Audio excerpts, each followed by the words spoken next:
여기서 만족도가 가장 크게 결정이 됩니다. 간혹 가다가 이런 잘못된 생각을 하시는 분들이 있거든요. 제가 오늘 다양한 소재의 베개들을 준비해 봤는데요.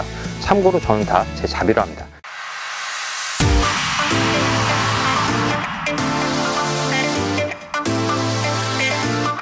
자, 그럼 이제부터 어떻게 하면 나한테 맞는 베개를 고를 수 있는지에 대해서 말씀드리려고 하는데요.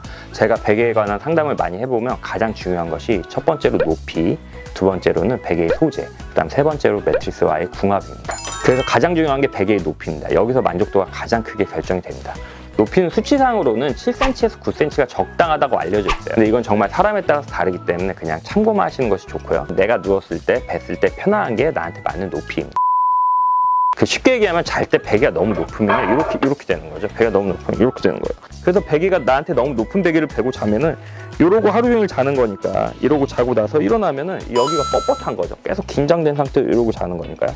그래서 옛말에 고침 단명이라고 있어요. 고침 단명이 뭐냐면 높은 베개를 베면은 일찍 죽는다 이거죠. 그렇기 때문에 나한테 맞는 베개 높이를 찾는 것이 중요합니다. 너무 낮은 베개를 베게 되면 또 이렇게 되잖아요. 간혹 가다가 이런 잘못된 생각을 하시는 분들이 있거든요. 뭐냐면 베개는 아예 안 베고 자는 게 제일 좋다. 근데 그게 또 아주 맞는 말은 아니에요. 왜냐면 베개를 안 베고 자면은 이렇게 되잖아요. 이렇게 되기 때문에 이것도 긴장이거든요. 이게 뻣뻣해지고 뭔가를 받쳐줘야지만 내 목이 편하게 쉴 수가 있는데 그렇지 못하고 근육이 계속 긴장되니까 불편한 거예요.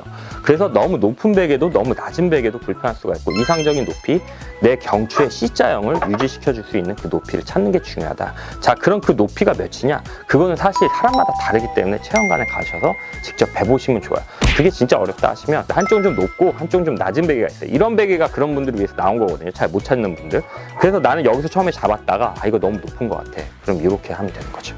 이렇게 높낮이를 선택할 수 있는 베개를 고르면 그런 위험성을 좀 낮출 수가 있겠죠. 그리고 베개의 높이를 보실 때 고려해 주셔야 되는 점이 뭐냐면 바로 수면자의 수면 자세입니다. 기본적으로 척추랑 경추가 같은 선상에 있어야지 편하게 잘 수가 있습니다.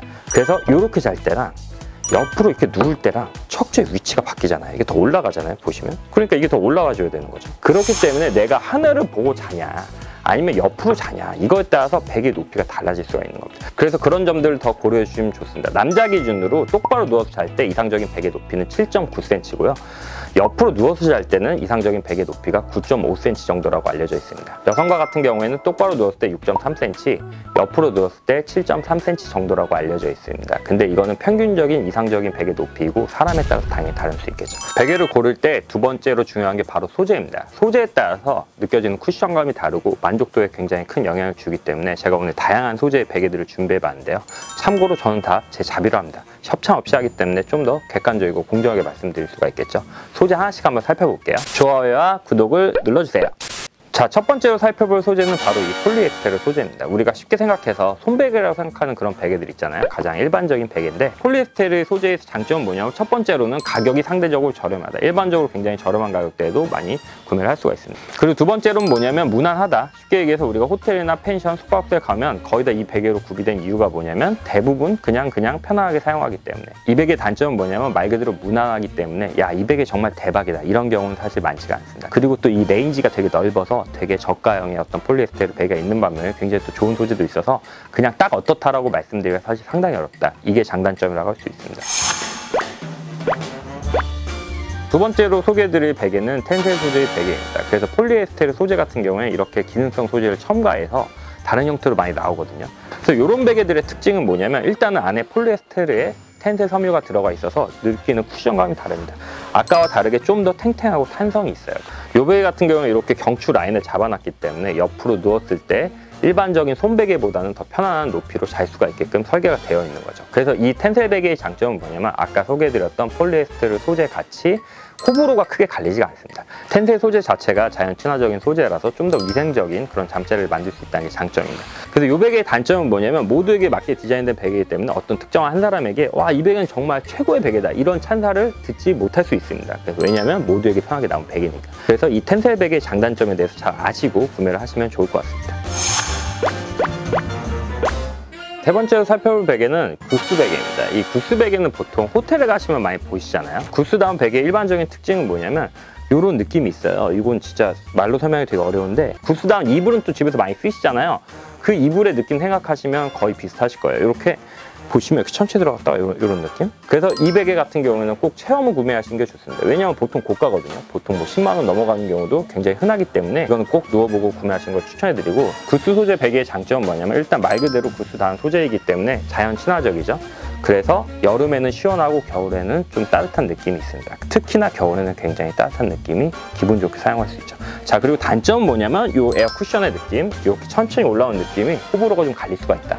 이 느낌을 싫어하시면 나한테 맞지가 않을 수가 있고, 다소 낮은 느낌이 있거든요. 구스다운 베개는 일반적으로. 물론 여기 충전지를 더 넣어서 빵빵한 베개도 있지만 일반적으로는 보통 이 정도 높이로 나와요. 그래서 이 베개의 높이가 나랑 잘 맞지 않을 수 있다. 이런 소재의 특징을 이해하시고 구매하시면 더 좋을 것 같습니다. 네 번째로 살펴볼 소재는 라텍스입니다. 이게 이제 라텍스 베개인데요. 라텍스는 워낙 유명하니까 물성 잘 아시잖아요. 띠용띠용. 이 탄성이 있기 때문에 첫 번째 장점은 호불호가 크게 갈리지 않는다. 그게 가장 큰 장점이라고 할 수 있고요. 수면 자세를 이렇게 자다가 이렇게 자고 이렇게 자도 이 탄성이 되게 좋기 때문에 특별히 이렇게 넘어가는 구간에서 막 베기거나 불편한 게 없거든요. 그래서 수면 자세를 자주 바꾸신다. 하늘 보고 자다가 옆으로 보고 잔다. 이렇게 잔다. 이러신 분들한테는 괜찮은 베개라고 할 수 있습니다. 라텍스 베개 단점은 뭐냐면 부스러집니다. 경화 현상이 일어나요. 이거는 가끔 가다가 뭐 비싼 건 안 그러고 싼 거는 그런다 이렇게 생각하시는 분도 있는데 그렇지 않습니다. 그래서 가능하면 자주 교체해 주시는 게 좋습니다. 교체 주기는 사용 환경에 따라 달라서 제가 딱 몇 년이다 말씀드리긴 어려운데, 일단은 햇빛과 공기, 습기로부터 멀리 떨어지는 것이 가장 좋고요. 굉장히 관리를 잘 하셨다는 전제 하에서 한 2, 3년에 한 번씩 갈아주시는 게 더 좋습니다. 자, 다섯 번째 소재는 바로 메모리폼 소재입니다. 메모리폼 소재는 사실 레인지가 되게 넓어요. 쉽게 얘기해서 굉장히 보급형 메모리폼도 있는 반면에 굉장히 고가의 메모리폼도 있습니다. 요 특징을 보여드릴게요. 일단 고가 제품은 무겁습니다. 왜냐면 밀도가 높으니까 무거워요. 밀도가 높아야지 베개가 오래 써도 꺼지지가 않거든요. 그래서 요 베개 같은 경우에는 이렇게 베고 자는 건데 어떤 느낌이냐면 이렇게 누웠을 때 이렇게 빨려 들어가는 느낌이 있어요. 이렇게 빨려 들어가는 느낌. 이렇게 빨려 들어가는 느낌. 요런 게 있습니다. 그래서 이 느낌을 좋아하시면 굉장히 좋아하실 거예요, 아마. 이 메모리폼 소재의 장점은 뭐냐면 체압 분산이 뛰어나다. 그래서 가해지는 압력을 이렇게 다 분산을 되게 잘 시켜준다. 이게 가장 큰 장점이고요. 단점은 뭐냐면 여름에 약간 더울 수가 있습니다. 메모리폼 소재는 기본적으로 열을 머금는 성질이 있고 이렇게 감싸줄 때 피부와 닿는 표면적이 굉장히 넓어요. 그렇기 때문에 다소 더울 수 있습니다. 점탄성에 호불호가 갈린다. 또 단점은 약간 비싸죠. 이게 제가 구매한 게 거의 10만 원 이상 되는 제품이거든요. 왜냐하면 들어간 소재 자체가 비싸고 그다음 만드는 기술력이 필요하기 때문에 막 굉장히 저렴하게 판매하는 경우는 많지 않습니다. 그래서 이런 부분들 감안하셔서 나한테 맞는 베개를 고르시면 좋을 것 같습니다.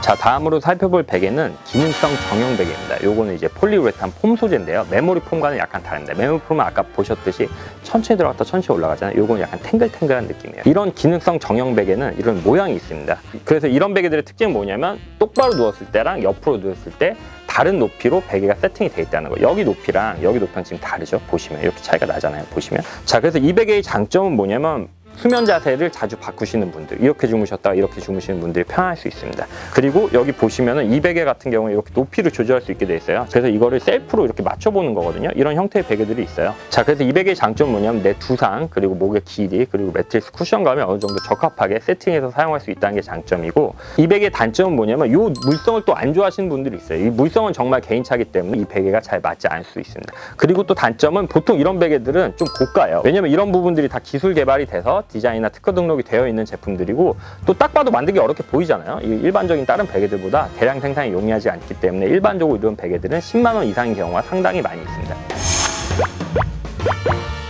일곱 번째로 살펴볼 베개는 이 마이크로 에어볼 소재의 베개입니다. 보시면 이거 SNS 광고 되게 많이 하는 타입의 베개잖아요. 일단은 되게 가벼워요. 굉장히 가볍고 굉장히 조그만 스티로폼 알갱이처럼 들어있기 때문에 되게 가벼운 소재죠.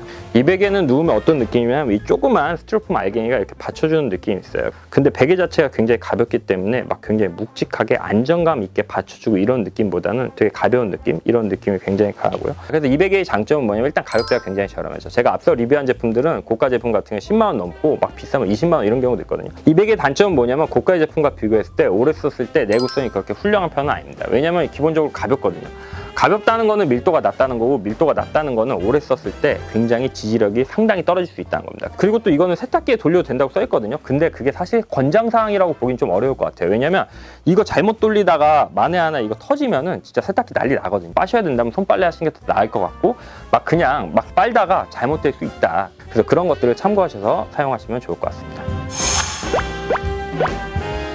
마지막으로 내게 맞는 베개를 고르실 때 꼭 보셔야 되는 게 매트리스와의 궁합입니다. 내가 어떤 매트리스를 쓰냐에 따라서 편함이 다를 수가 있는데요. 제가 말씀드렸듯이 딱딱한 데 위에서 베개를 사용하느냐 아니면 푹신한 매트리스 위에서 베개를 사용하느냐에 따라서 높이가 달라지고 쿠션감이 달라지기 때문에 매트리스와의 궁합을 꼭 보셔야 됩니다. 그래서 매트리스를 바꾸실 때는 기존에 사용하던 베개도 궁합이 맞는 소재로 바꾸시는 것이 더 좋습니다. 근데 이게 만약에 예산을 너무 벗어나고 좀 부담스럽다면 베개의 높이만 조금 조절을 해도 좀 더 편하게 쓸 수가 있겠죠. 자, 그래서 제가 지금까지 나에게 적합한 베개를 찾는 방법에 대해서 말씀드렸는데요. 사실 가장 좋은 방법은 여러 베개를 체험해 보면서 나한테 맞는 높이와 소재를 찾아보시는 것이 가장 좋습니다. 다양한 베개를 오늘 살펴봤는데요. 저는 기본적으로 수면에는 베개에는 좀 투자를 하신 걸 추천해 드립니다. 왜냐면 우리가 밥 먹고 술 먹고 하는 데는 하루에 뭐 10,000원, 20,000원도 우습게 쓰잖아요. 근데 베개 같은 경우에는 사실 굉장히 고가의 제품 20만원짜리 산다 하더라도 그거를 1년만 쓴다고 하더라도 하루에 500원 정도밖에 사용하는 게 아니거든요. 그래서 우리가 6시간, 8시간 동안 푹 자고 숙면을 취하기 위해서 그 정도는 충분히 투자를 할 수 있을 거라고 생각합니다. 오늘은 베개 이야기를 해봤는데요. 다음 시간에 좀 더 재밌고 유익한 소식으로 찾아뵙겠습니다. 다음에 또 만나요. 좋아요와 구독을 눌러주세요.